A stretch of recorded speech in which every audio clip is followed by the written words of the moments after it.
All right. Well, thank you so much for meeting with me. I was just hoping we could start with you telling us a little bit about yourself and why you're running for Secretary of State. Absolutely, and thanks for having me. I really appreciate the opportunity to sit down and chat with you today. But for those folks out there I haven't met, my name is Ryan Peterman. I grew up here in the Quad Cities, went to Bettendorf High School, was lucky enough to get a nomination to the Naval Academy after high school. So I went out to Annapolis, got my degree out there, commissioned as a naval officer, went down to flight school in Pensacola, Florida, earned my wings of gold as a Navy pilot, and spent the next few years flying helicopters out in San Diego. I was lucky. I deployed with the Theodore Roosevelt Carrier Strike Group to the Indo-Pacific and the Middle East, and served with incredible sailors, pilots, air crew from all over the country. And I had a division of 25, 30 sailors that were pretty junior, a lot of them right out of high school, and they did incredible, sometimes hard, sometimes dangerous work, day after day, night after night, whether we were back home or at sea. And I learned a lot about good leadership out there and focus on the mission. Those are lessons I took with me to my next job. When we got back from that deployment, I learned about a legislative fellowship program, so I applied for that and was lucky enough again to get accepted and spent the next year working in DC for Senator Jeanne Shaheen. Mhm. I helped her with defense policy, national security policy, and veterans policy. So it was a really cool opportunity. I got the chance to impact some of the policies that were affecting sailors back in the fleet and the squadrons and on the ships that I had just left. Hmm. Also an eye-opening experience to let me see, the potential for good that the government can do when we have dedicated public servants working hard for the people. And so I love the year I spent out there. And Who organizes that legislative fellowship? so it's through the Office of the Secretary of Defense, Okay. and each branch runs their application process, I think, a little bit differently. But I was, applied, went through the process, and then I got very lucky because the Navy just tells you who you're going to go work for. But I loved Senator Shaheen's entire team. She was a wonderful boss, and everybody in that office cared very deeply. They were incredibly bright and worked very hard, and it was just a wonderful experience for me overall. So when did you come back to Iowa? After I left the Hill, I went back to the Naval Academy for a couple jobs there. I taught and mentored midshipmen as the honor education and remediation officer. I emphasized the importance of honor and integrity Mhm. in their future careers as naval officers. But I was at that point at about the 10-year mark. I missed being home. I missed my family. Unfortunately, my dad had or still has some health issues. So after being away for almost 15 years at that point, I really wanted to get home, be close to family, reconnect with them, and just spend some good quality time with my dad. And so I made that decision to get out of the Navy last year and come back home. And people had warned me about this, but I realized pretty quickly there was sort of a void where public service had been. For all my life up until that, all my adult life, anyways, up until that point, I'd been in the Navy and realized I needed to find something to sort of fill that void of public service. So I started volunteering on a couple campaigns here in Iowa last year in the first congressional district, and then in Mike Zimmer's state senate race earlier this year. And Mm. after talking to a few folks, I realized that elected office might be a great way I could continue a life in public service. So, Let's, um, Scott sorry, go ahead. County has had some issues with some recounts and some problems with counting. I was wondering if you had any thoughts, or have you worked as a poll worker or anything in I've Scott not worked County? as a poll worker. Okay. No. Yeah, it's how did you get the idea to run for Secretary of State, or did somebody approach you about that?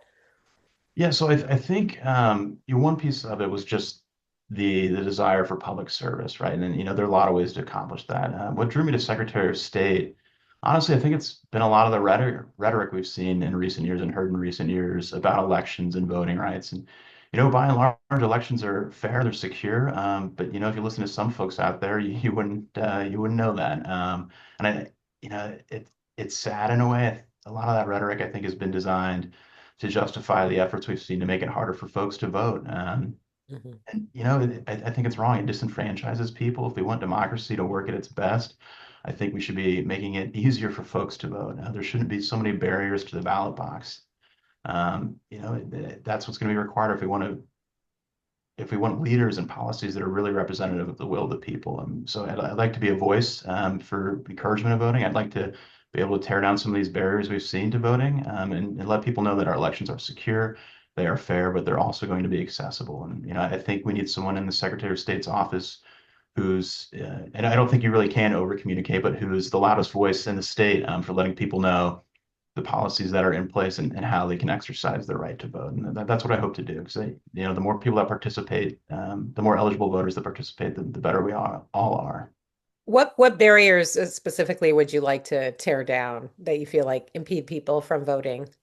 Yeah, absolutely. So, admittedly, some of this will require, legislative action. But as a Secretary of State, I want to advocate for good law and good policy. And in recent years, we've seen a shortening of the period of time we had to vote. We've seen closures of polling places, purging voter rolls. We've seen efforts to make it harder for folks to vote by absentee ballot. And I'll do everything I can to repeal those and advocate with the legislators here in Iowa. But that's going to be a hard problem, one I'm looking forward to tackling.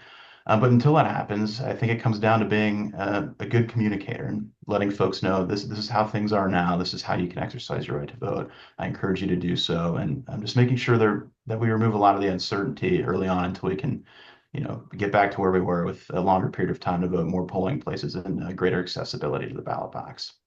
There are a couple of election bills the legislature passed this year that are awaiting the governor's signature right now. One of them is related to recounts, and the other one is a broader bill. But one of the more controversial provisions would allow poll workers to question people's citizenship when they're voting. I was wondering if you had any thoughts about either of those bills.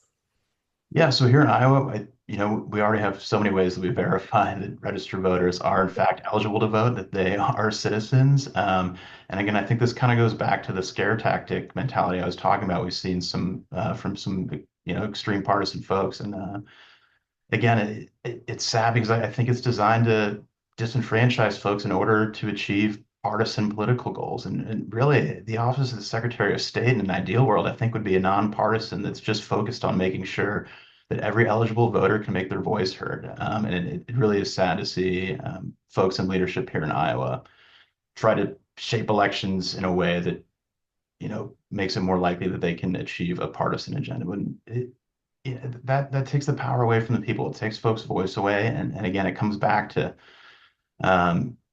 making sure that we get the power back to the people, and that everyone that wants to make their voice heard through the ballot box can do so. And it's sad to see stuff like that. But as Secretary of State, I hope to change it.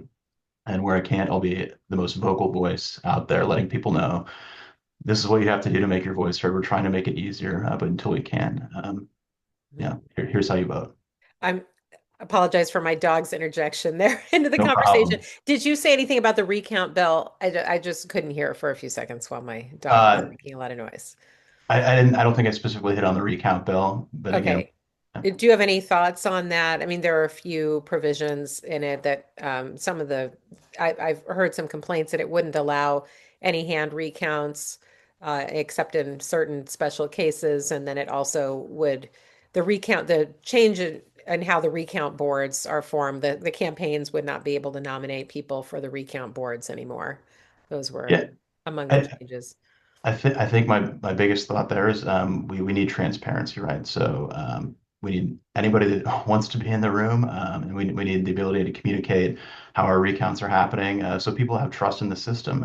Again, part of this rhetoric we've seen recently is really decreased folks' trust in our elections, and it's sad because there's not a lot of meat behind it. And, the greater transparency we can have in every aspect of our elections, I think it's going to be better for rebuilding trust in our elections and people's faith in the system and in democracy.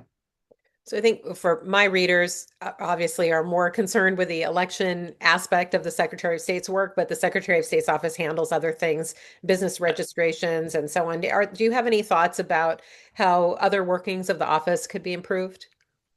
I do, yeah. I come from a family full of, admittedly, a ton of teachers and some veterans, but some small business owners too. My parents own a small business now.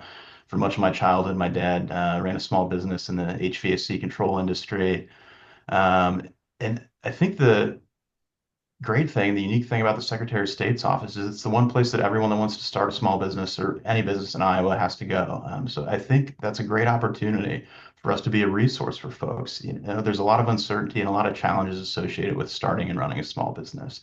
But thankfully in Iowa, we've got folks that have been down that road before. So if we can be a conduit for people that want to pursue this path of entrepreneurship to get in touch with folks in their communities, that we would be willing to mentor them and help sort of guide them down this path. I'd love to implement a program.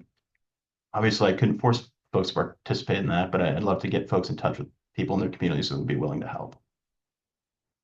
I wanted to ask you just a little bit about the campaign aspect. Have you been going out, meeting with folks, meeting with groups around the state, and how's that going? I have. So we kicked off, what's today, Friday, on Tuesday, just a few days ago here in Davenport. It was just incredibly grateful to see the turnout and the enthusiasm from folks here back home. And then went to Des Moines after that, Dallas County, drove back late last night. And then I'm going to sit down here with my campaign manager this weekend and field a lot of the incoming requests that we've had to get out and talk to folks. But I'm incredibly grateful for the enthusiasm and support we've seen so far. And I'm looking forward to getting out and speaking with anyone that's willing to sit and chat. And I'm looking forward to listening to their concerns and learning more about what they've faced in recent years. What concerns have you been hearing from people so far, just in those initial meetings? Yeah, I think a lot of the concerns so far, and granted, maybe my points have shaped the conversation a bit, but it's been around the election issues, just the efforts to disenfranchise folks, and I think a lot of folks have shared the same concerns I have. So that's been sort of heartening in a way too, to know that the issues I care about are issues that other folks care about as well. How would you respond to Republicans say, and Secretary Pate claim that I think 35 people who were not citizens attempted to vote in this last general election? And whereas on the other side, people say, well, the challenging of people's citizenship after they'd already cast ballots, that may have disenfranchised a number of people who were naturalized citizens. But how would you respond to that claim that, we need to have more stringent checks because we do have people attempting to vote who aren't eligible? Yeah, absolutely. I mean, I think it kind of comes back to the rhetoric we've seen. All the data shows that election fraud is exceedingly rare and doesn't happen to any degree that impacts elections at all. And to see that used to disenfranchise thousands of people, it's wrong. And I disagree wholeheartedly with using that as a scare tactic. And the issue of secure election versus accessible elections, it's not an either or thing. I'm not saying it's going to be an easy problem to tackle, but oftentimes it's the hard things that are worth doing. And I promise and I commit to everyone as Secretary of State, I will make sure that our elections are both secure and accessible, that anyone in Iowa who has the right to vote and the desire to vote has the opportunity to do so. And, we can do both of these things. We can have secure elections and we can have accessible elections. Is there anything that I didn't ask you that you think would be important for my readers to know, either about you personally or about the campaign? I guess I'll just use this as an opportunity to plug the website if I can. I don't know Sure. if Yeah. that'll get out there, but it's petermanforiowa.com. I'd love for folks to get on there, read a little bit more about me. If there's stuff I haven't covered today, sign up to volunteer, pitch in a few bucks if they can, or just spread the word. I'd be grateful for that. All right. Well, thank you so much. I appreciate your taking the time. Thanks, Laura. I really appreciate it. I am, where is, oh, stop recording. Okay, sorry. Just not